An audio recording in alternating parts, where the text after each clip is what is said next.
C'est bien, donc on va lire dans l'Évangile selon Matthieu, au chapitre 5, puis on va lire à partir du verset 31, le verset 31, puis on peut lire jusqu'au verset 42. Donc je commence la lecture, puis s'il y en a qui veulent suivre dans la lecture, vous pouvez le faire. Quel chapitre, Léon? 5, Matthieu 5 et le verset 31.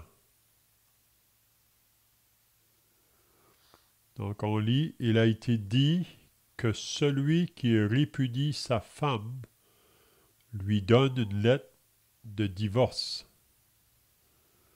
Mais moi, je vous dis que celui qui répudie sa femme, sauf pour cause d'infidélité, l'expose à devenir adultère, et que celui qui épouse une femme répudiée commet un adultère.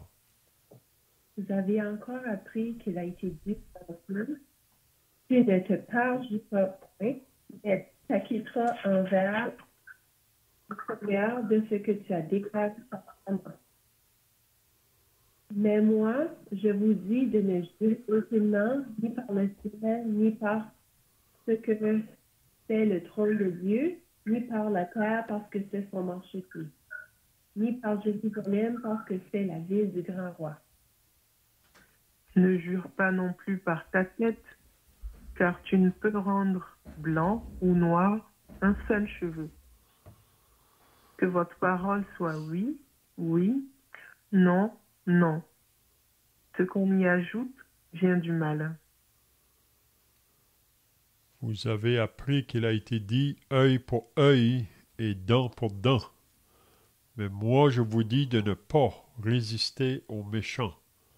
Si quelqu'un te frappe sur la joue droite, présente-lui aussi l'autre.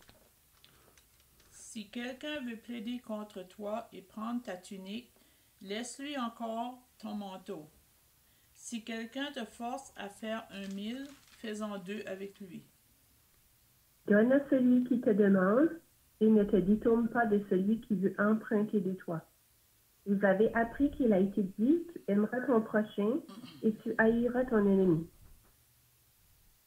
Mais moi, je vous dis, aimez vos ennemis, bénissez ceux qui vous maudissent, faites du bien à ceux qui vous haïssent, et priez pour ceux qui vous maltraitent et qui vous persécutent, afin que vous soyez fils de votre Père qui est dans les cieux. Car il fait lever son soleil sur les méchants et sur les bons, et il fait pleuvoir sur les justes et sur les injustes. Si vous aimez ceux qui vous aiment, quelle récompense méritez-vous? Les publicains aussi n'ont pas de même. Si vous saluez souvent vos frères, faites extraordinaire. Les païens aussi n'agissent-ils pas de même? Soyez donc parfaits comme votre Père vous laisse parfait. Amen. Donc c'est bien, si vous étiez là la semaine passée, on avait regardé concernant les paroles de Jésus. On avait dit qu'à plusieurs reprises, dans le chapitre 5, là, à partir du verset 27, il pouvait dire « il a été dit », c'est-à-dire il a été dit sous l'ancienne alliance des choses qui étaient selon la loi de Dieu ou les commandements de Dieu, mais lui disait « mais moi je vous dis ». Donc on avait dit que le Seigneur Jésus, dans son enseignement, son standard, si on peut dire, était même plus haut que qu'est-ce que la loi disait. Parce que la loi vraiment nous dit si on désobéit à un péché, puis c'est souvent, on pense qu'il faut le faire en action, hein, si on le commettait en action, là on a péché. Mais Jésus nous fait comprendre que désobéir à la loi de Dieu, c'est pas toujours dans nos actions, où c'est pas toujours la vue extérieure, mais il nous a fait comprendre que désobéir à la loi, on peut le faire dans nos propres pensées ou dans le cœur. Puis même, tout commence vraiment au niveau du cœur. C'est ça qu'il dit dans l'évangile de Marc, là. C'est pas ce qui entre dans l'homme qui le souille, c'est ce qui sort de l'homme qui souille l'homme. Donc, il mentionne une liste de choses dans l'évangile de Marc qui sort de notre cœur. Donc, avant que la personne commette le meurtre en action, elle a déjà prémédité dans son cœur, dans ses pensées, ou n'importe quel autre péché, si on peut dire. Donc, c'est ça que Jésus nous fait comprendre. Puis, probablement, chacun de nous, même pour moi-même, quand j'ai commencé à lire la parole de Dieu, moi, avant, je voyais toujours les péchés qu'on pouvait faire extérieurement, qui étaient vus en action. Mais c'est ça qui m'a arrêté quand j'ai commencé à lire la Bible, que Jésus disait, même le verset 28, là, mais moi je vous dis que quiconque regarde une femme pour la convoiter a déjà commis un adultère avec elle dans son cœur. Donc, seulement la pensée et de vouloir convoiter la femme de son prochain, c'est déjà un adultère. Donc, qu'est-ce qu'on avait vu aussi la semaine passée? C'est que Jésus a parlé à propos de l'œil, de la main. Ici, il ne mentionne pas le pied, mais dans d'autres évangiles, il va mentionner le pied. On avait fait remarquer aussi la semaine passée qu'ici, il disait « si ton œil droit » ou « si ta main droite est pour toi une occasion de chute, arrache-le, jette-le loin de toi. Car il est avantageux pour toi qu'un seul de tes membres périsse, que ton corps entier ne soit pas jeté dans la géhenne. » Donc, on avait fait comprendre que quand Jésus nous dit ça ici, c'est pas vraiment qu'on doit le faire littéralement, parce que si on devrait le faire littéralement, chacun de nous, nous verrions juste d'un œil, parce qu'on a tous manqué vraiment dans les choses que le Seigneur nous dit qu'on ne devrait pas faire. Mais ici, il met la chose très sérieuse, et il dit que ça serait mieux qu'on serait seulement né avec un œil qu'avoir les deux yeux puis aller dans la géhenne, si que mon œil est pour moi une occasion de chute, ou ma main, ou mon pied. Donc c'est ça qu'on avait vu la dernière fois. On avait dit que l'œil est la lampe du corps. Donc si notre œil est bien éclairé, tout notre corps va être dans la lumière. Mais si notre œil n'est pas bien éclairé, si on nourrit des choses qui sont contraires à la volonté de Dieu, ça va affecter toute notre être. Donc on avait dit que vraiment c'est seulement après que une personne est née de nouveau.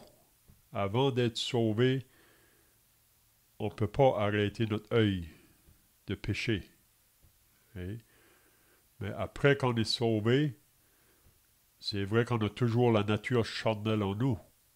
On peut encore utiliser notre œil pour le mal, mais le Saint-Esprit qui habite en nous nous réveille dans notre conscience pour nous dire ça c'est pas bien, puis on est appelé à le confesser, parce que si on ne confesse pas le péché comme croyant, on attriste le Saint-Esprit, puis aussi on perd la joie du salut, et on perd notre joie. On sait qu'on ne peut pas perdre le salut. Après qu'on est sauvé, c'est quelque chose qui est scellé. Et pour l'éternité, mais on peut perdre des récompenses à la fin si vraiment qu'on n'a pas marché en communion avec notre Dieu là, par la puissance du Saint-Esprit. Parce que c'est seulement par la puissance de l'Esprit de Dieu qu'on peut obéir à ce que Dieu nous demande. Parce qu'en nous, il y a une nature qui s'oppose toujours à ça. Donc, on avait vu ça. Ensuite, ce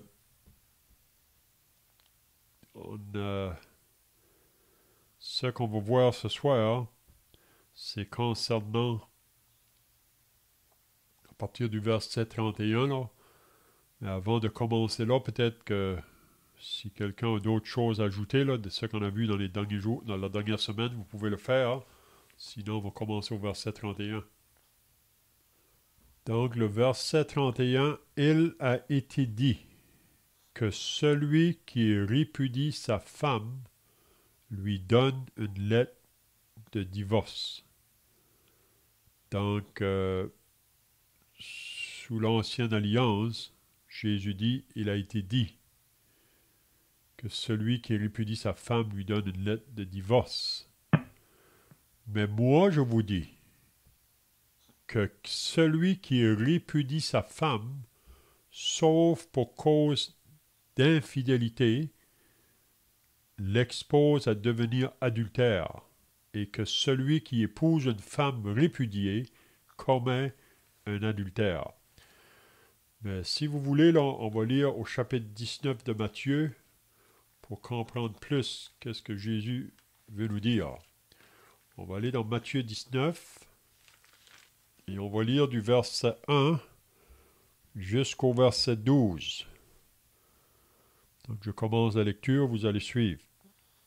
Matthieu 19, le verset 1 jusqu'au verset 12.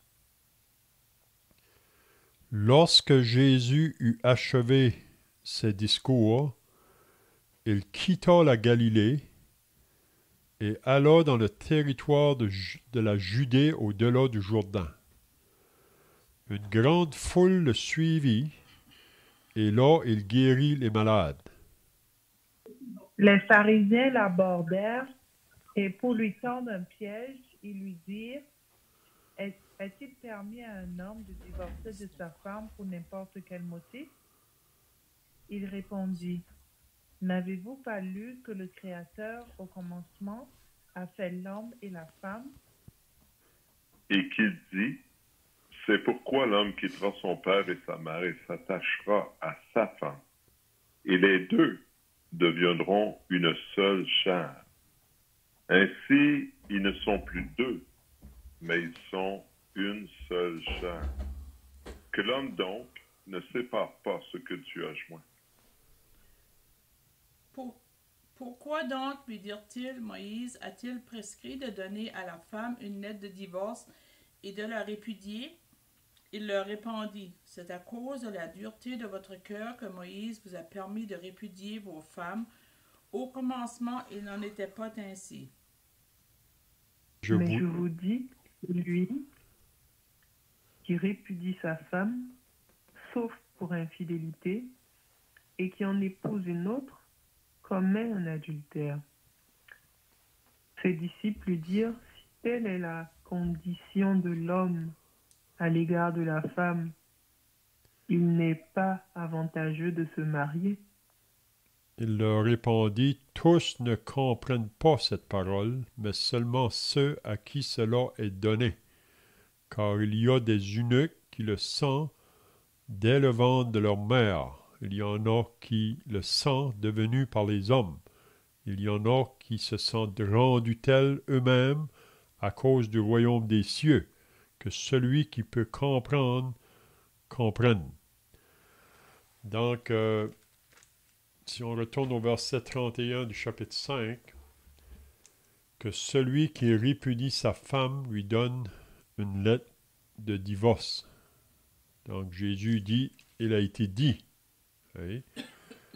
Mais Jésus va dire, lui, mais moi je vous dis que celui qui répudie sa femme, sauf pour cause d'infidélité, l'expose à devenir adultère, et que celui qui épouse une femme répudiée commet un adultère.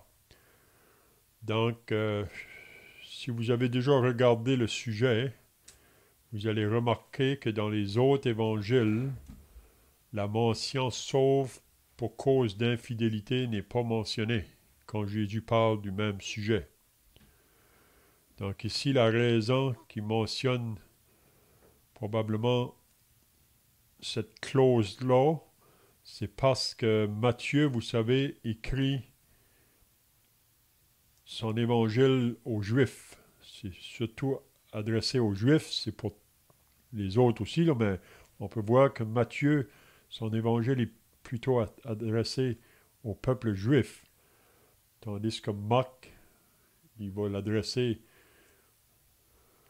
on dit que Luc s'adresse plutôt aux Grecs, puis Jean s'adresse plutôt aux croyants en général. Mais qu'est-ce que Jésus veut dire ici, lui, dans ses paroles? Est-ce que quelqu'un a des pensées là? En fait, Jésus mentionne que lorsqu'un homme et une femme sont promis l'un à l'autre, sans vraiment encore être mariés, mais dans le sens des Juifs, ils étaient déjà mariés, quoiqu'ils vivaient de façon séparée. Si l'homme se rend compte que sa femme lui a, en fait, sa femme promise, appelons ça ainsi, sa fiancée, comme on dirait dans notre monde, lui a été infidèle, à ce moment-là, il lui serait possible de lui donner une lettre de divorce. Donc, quand Jésus nous dit qu'il a été dit que celui qui répudie sa femme, donc on voit ça aussi dans Matthieu 19, là, un peu la même chose quand que les personnes viennent à lui pour lui poser la question, c'est vraiment les pharisiens, parce que même les pharisiens, il y avait deux pensées là, parmi eux autres concernant cela. Donc, ça nous dit, premièrement, au verset 3 du chapitre 19, ils vinrent à Jésus pour l'éprouver. Pour l'éprouver. Parce que c'est ça qu'ils essayaient toujours de prendre Jésus au piège, si on peut dire, ou essayer de trouver des choses pour l'accuser. Est-il permis à un homme de répudier sa femme pour un motif quelconque? Oui. Parce que vous savez que sous l'Ancienne Alliance, on voit ça dans le Deutéronome, vraiment, au chapitre 24, que beaucoup répudiaient leur femme pour n'importe quel motif. Oui. S'il y a quelque chose que la femme faisait pas qui plaisait à son mari, donc il pouvait la renvoyer. Puis ça nous dit que Jésus dit la raison pourquoi que ça a été permis, ça. Donc il demande, est-il permis à un homme de répudier sa femme ou de la renvoyer pour un motif quelconque, en voulant dire pour n'importe quoi? Il répondit, n'avez-vous pas lu que le Créateur au commencement fit l'homme et la femme, et il dit, c'est pourquoi l'homme quittera son père et sa mère et s'attachera à sa femme. Ici, c'est bien de souligner ça. Hein? L'homme va quitter son père et sa mère et s'attachera à sa femme, pas à ses femmes. Parce que vous savez qu'il y a des groupes religieux aujourd'hui qui pratiquent encore la polygamie, puis ils nous disent que l'homme peut avoir plusieurs femmes, mais ça n'a jamais été dans la volonté de Dieu dès le début. Hein? Donc ici, il s'attachera à sa femme, et les deux deviendront une seule chair. Donc, c'est deux personnes qui deviennent une seule chair. Ce n'est pas trois personnes qui deviennent une seule chair. Donc, c'est un homme et une femme. Quand ils sont liés en faisant des vœux là, pour le mariage, ils sont liés comme un.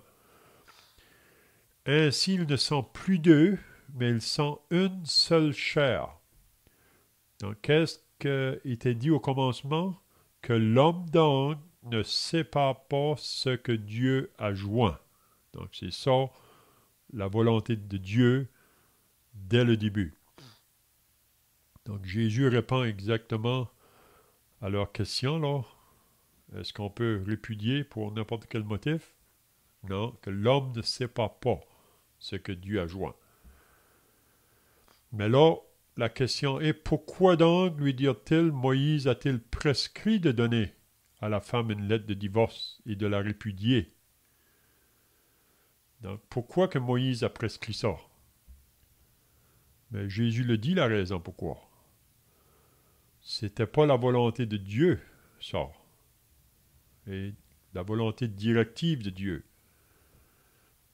Mais la raison pourquoi que c'est permis, regardez ce qu'il dit au verset 8. Il leur répondit, c'est à cause de la dureté de votre cœur que Moïse vous a permis de répudier vos femmes. Donc c'est la raison.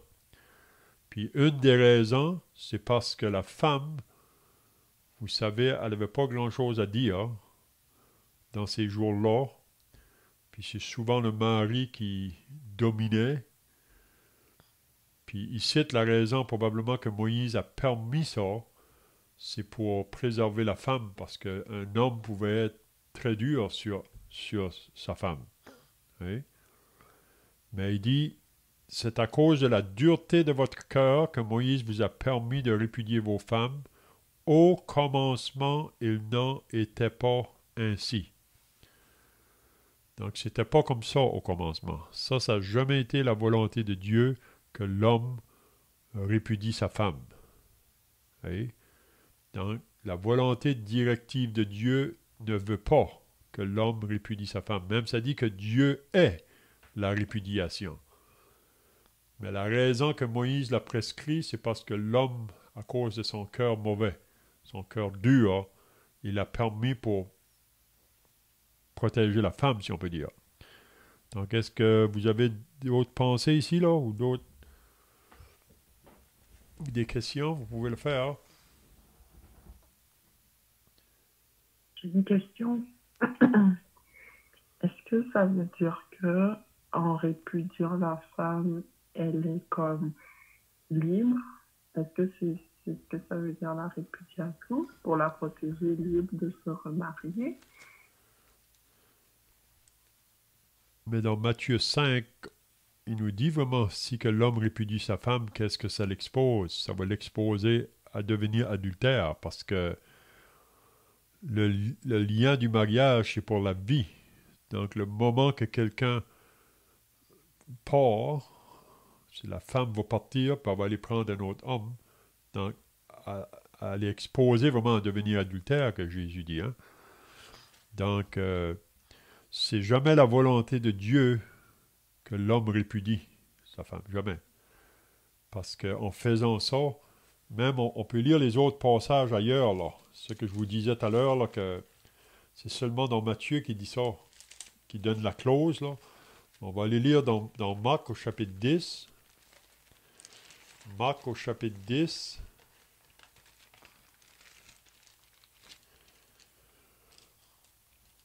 On va lire le passage à partir du verset 1. Je commence la lecture. Marc 10, le verset 1. Jésus étant parti de là, se rendit dans le territoire de la Judée, au-delà du Jourdain. La foule s'assembla de nouveau près de lui, et selon sa coutume, il se mit encore à l'enseigner. Les pharisiens l'abordèrent, puis on peut voir que probablement si ça arrivait au même moment que dans Matthieu, cela. Mais ici, on voit que Marc va dire quelque chose de différent que Matthieu. Les pharisiens l'abordèrent et pour l'éprouver, ils lui demandèrent s'il est permis à un homme de répudier sa femme. Quelqu'un veut continuer? Il a répondu, que vous a prescrit Moïse? Moïse, dirent-ils, a permis d'écrire l'acte de divorce et de répudier. Et Jésus leur dit, c'est à cause de la dureté de votre cœur que Moïse vous a donné ce précepte. Mais au commencement de la création, Dieu fit l'homme et la femme. C'est pourquoi l'homme quittera son père et sa mère et s'attachera à sa femme, et les deux deviendront une seule chair. Ainsi, ils ne sont plus deux, mais ils sont une seule chair. Que l'homme donc ne sépare pas ce que Dieu a joint. On peut continuer. Lorsqu'ils furent dans la maison, les disciples l'interrogèrent encore là-dessus. Il leur dit. Donc ici, là, c'est différent que qu'est-ce que Matthieu dit. Il leur dit, celui qui répudie sa femme et qui en épouse une autre commet un adultère à son égard. Et si une femme quitte son mari et on épouse un autre, elle commet un adultère. Donc ici, il n'y a pas la clause, là. Si vous voulez venir dans Luc, au chapitre 16, il dit seulement un verset, Luc, à propos de ça. Et dans Luc, au chapitre 16, si quelqu'un veut lire le verset 19, le verset 18 plutôt. Luc 16, le verset 18. Quiconque répudie sa femme et en épouse une autre commet un adultère. Et quiconque épouse une femme répudiée par son mari commet un adultère. Puis peut-être qu'on pourrait lire dans Romains aussi, là, pour avoir la pensée aussi. Romains au chapitre 7. Romains au chapitre 7. À partir du verset 1, si quelqu'un veut le lire. Ignorez-vous, frères, car je parle à des gens qui connaissent la loi, que la loi exerce son pouvoir sur l'homme aussi longtemps qu'il vit. Ainsi, une femme mariée est liée par la loi à son mari tant qu'il est vivant. Mais si le mari meurt, elle est dégagée de la loi qui la liait à son mari. Si donc du vivant de son mari, elle devient la femme d'un autre homme, elle sera appelée adultère. Mais si le mari meurt, donc il y a juste une chose qui peut briser le lien du mariage, c'est la mort. Si le mari meurt, elle est affranchie de la loi, de sorte qu'elle n'est point adultère en devenant la femme d'un autre. Donc la raison que Matthieu place une cause, sauf pour cause d'infidélité, je pense que notre frère l'a mentionné tout à l'heure, c'est que Matthieu vraiment parle en parlant aux Juifs, parce que pour les Juifs, quand ils se fiançaient en vue de leur mariage, ça se faisait une année en avant. Les fiançailles pouvaient se faire une année en avant. Puis vraiment, pour le Juif, quand que le jeune homme et la jeune femme entraient dans le lien du fiançailles, ou le but de fiançailles, c'était comme si qu'ils étaient déjà, mais ils ne sont pas encore mariés. Mais pendant ce temps-là, qu'ils étaient dans les fiançailles, si que la femme était infidèle, l'homme pouvait la renvoyer. Puis on a l'exemple de ça avec Joseph et Marie. Vous vous rappelez que Joseph et Marie, quand Joseph a appris que Marie était enceinte, pour lui, elle avait été infidèle. Ça, c'était pendant leur fiançailles. Puis il voulait la renvoyer. Il pouvait la renvoyer. Donc ici, c'est vraiment la raison qui va dire, là, sauf pour cause d'infidélité. C'est avant le mariage. Si ça se fait dans la fiançailles, ils peuvent le faire. Mais on voit aucune place dans la parole de Dieu que Dieu permet la répudiation. Et même, ça nous dit qu'il l'haït dans le livre de Malachie, là. Donc, je ne sais pas si quelqu'un a d'autres pensées, là, ou des questions, oui. Quand on va au verset 32, quand il dit, là, sa femme, mais moi, je vous dis que celui qui répudie sa femme, sauf pour cause d'infidélité, quand on va à la lettre initiale qui est écrite, c'est en hébreu, hein, je ne suis pas certaine c'est quoi les écritures, mais infidélité ici, veux-tu pas dire fornication? Oui, c'est ça. Alors que dans les autres livres, ça veut dire adultère. Puis fornication, ça veut dire quelqu'un qui n'est pas marié, qui aurait des relations sexuelles sans le mariage. Ouais.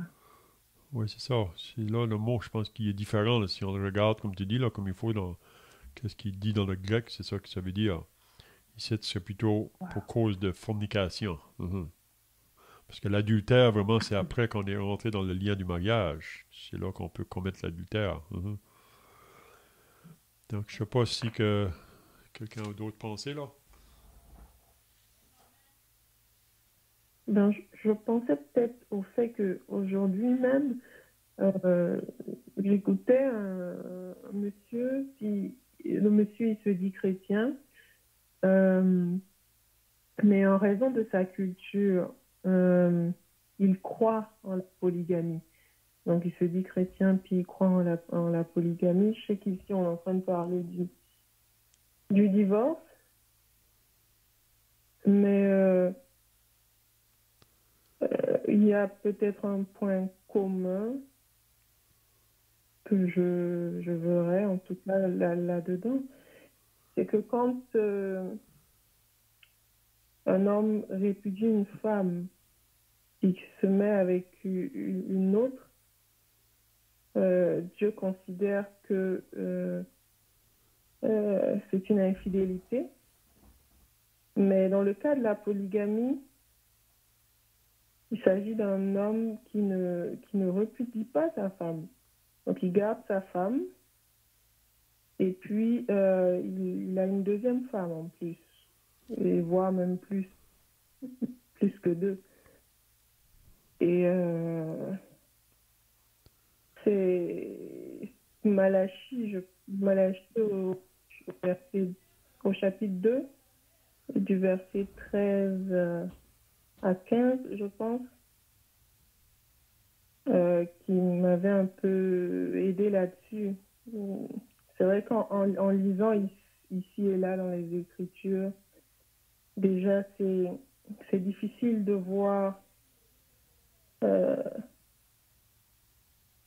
que Dieu pourrait aimer ou valider le divorce. C'est difficile de voir qu'il pourrait également valider la polygamie, mais juste de trouver des passages, de voir des passages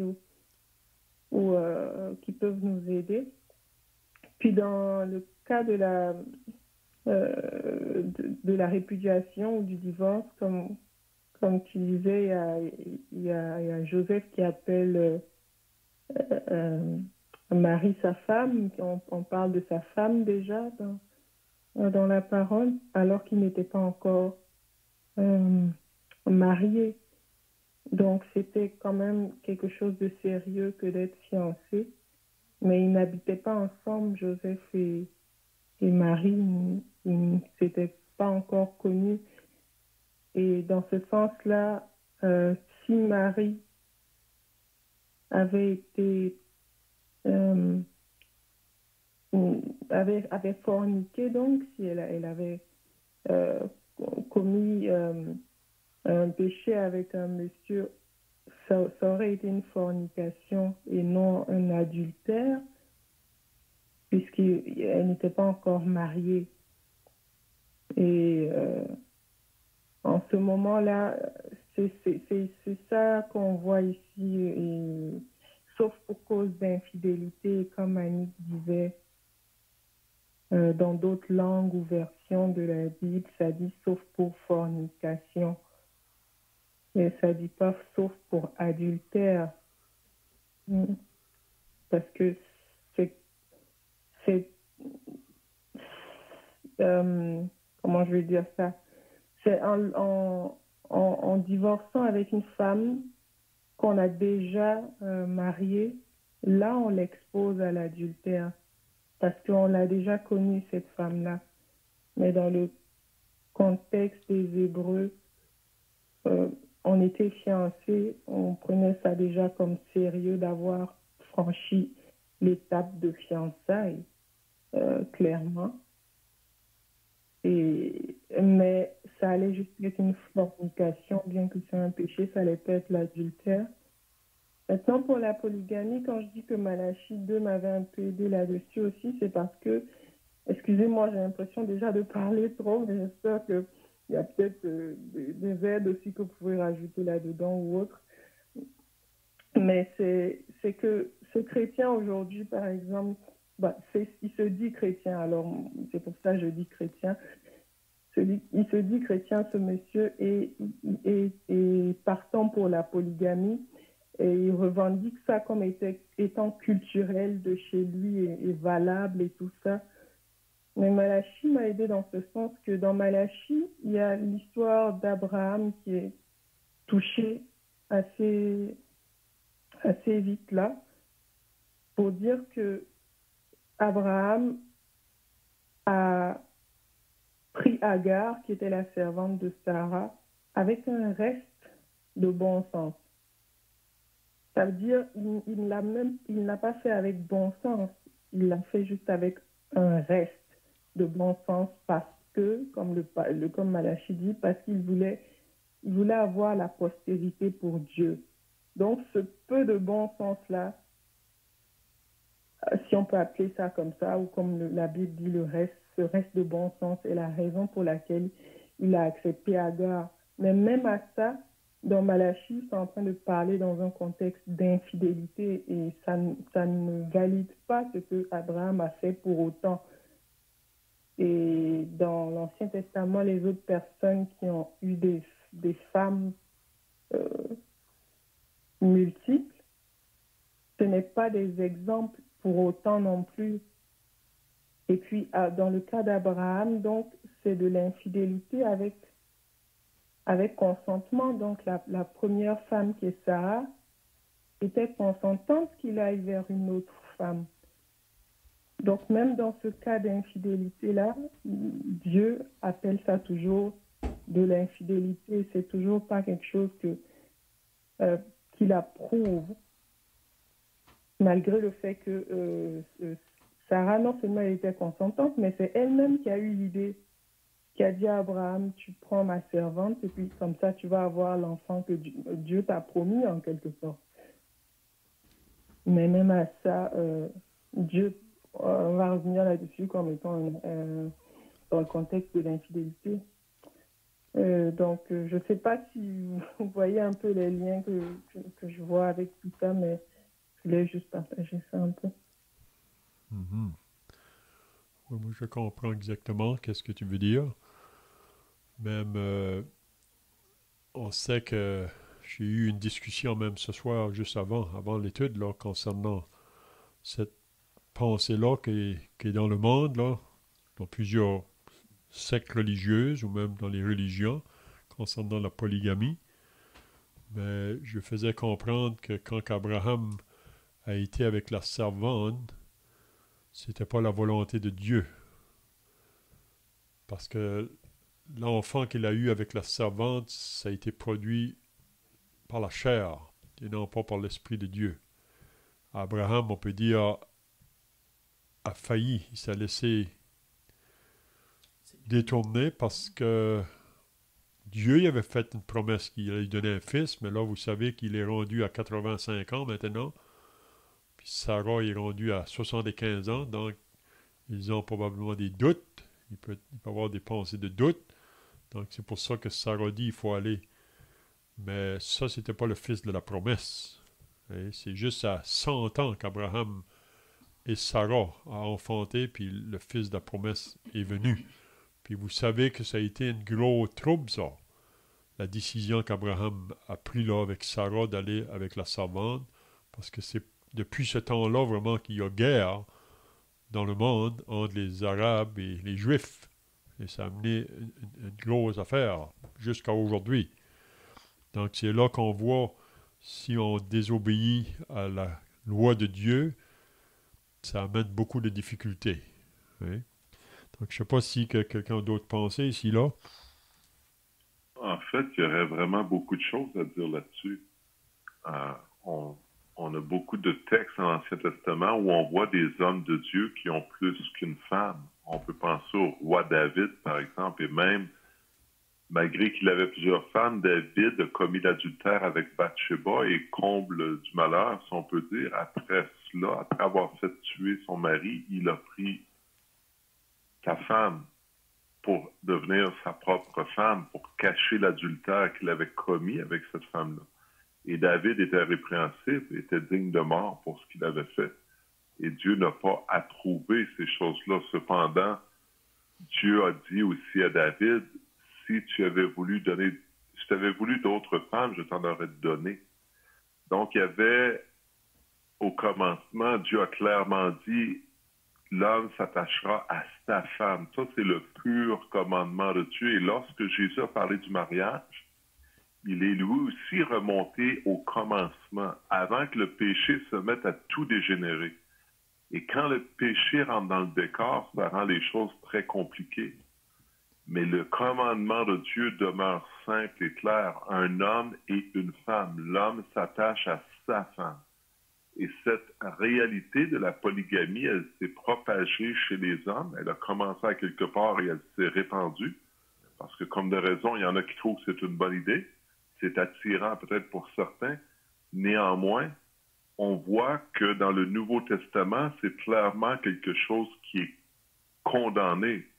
Ou à tout le moins, c'est quelque chose qui est fortement découragé. On pourrait presque dire que c'est quelque chose qui est interdit, mais que c'est quelque chose qui a été toléré parce que, à cause de la tradition, pour un temps, il y a eu des chrétiens ou des gens qui se convertissaient qui avaient plus qu'une femme. Qu'est-ce qu'ils devaient faire? Est-ce qu'ils devaient rejeter leur femme et n'en garder juste une? Donc, on voit dans l'épître de Paul à Timothée, c'est écrit au chapitre 3, cette parole est certaine. Si quelqu'un aspire à la charge d'évêque, il désire une œuvre excellente, il faut donc que l'évêque soit irréprochable, mari d'une seule femme. Donc, le critère ici pour un évêque, pour un ancien, un responsable, c'est quelqu'un qui est mari d'une seule femme. Ça laisse entendre qu'il y avait des hommes dans l'Église qui étaient mariés de plus qu'une seule femme. Mais c'est quelque chose que l'Église, c'est-à-dire le corps de Christ, les croyants, en lisant les textes de la parole et du Nouveau Testament, ont rapidement compris que ce n'était pas la volonté de Dieu et ça l'a aidé à un retour à la simplicité des Écritures qui dit clairement un homme et une femme. L'homme s'attache à sa femme. Donc, oui, il y a toutes sortes d'histoires bigamées, si on veut, mixtes dans le monde, des choses incroyables même aujourd'hui. Et cependant, la pensée, la parole de Dieu demeure claire, c'est un homme et une femme et non pas un homme et plusieurs femmes. C'est bien, donc notre temps est passé, donc peut-être qu'on pourra regarder les autres versets, parce que ça change de sujet après, là. On va essayer de garder ça pour la semaine prochaine. Donc, s'il n'y a pas d'autres pensées, là, ou des questions, on va terminer par la prière, pour pouvoir chanter un cantique. Ô Seigneur notre Dieu, tu as donné ta parole et elle éclaire les hommes. Seigneur, ta parole est la vérité. Et nous ne pouvons connaître ta pensée si ce n'est en lisant, en méditant ta parole et en étant guidé, Seigneur, par ton esprit. Pour notre Dieu, nous voyons, et cela n'est pas nouveau, comment dans le monde ta parole est bafouée. Seigneur, nous voyons aussi comment le malin cherche à semer la confusion. Déjà au commencement, c'est ce qu'il a fait. En prenant ta parole, Seigneur, et en la déformant. Et il a ainsi séduit Ève. Nous savons qu'il a fait la même chose. Lorsque Jésus était dans le désert, alors qu'il s'est saisi de ta parole, cherchant Aux païens.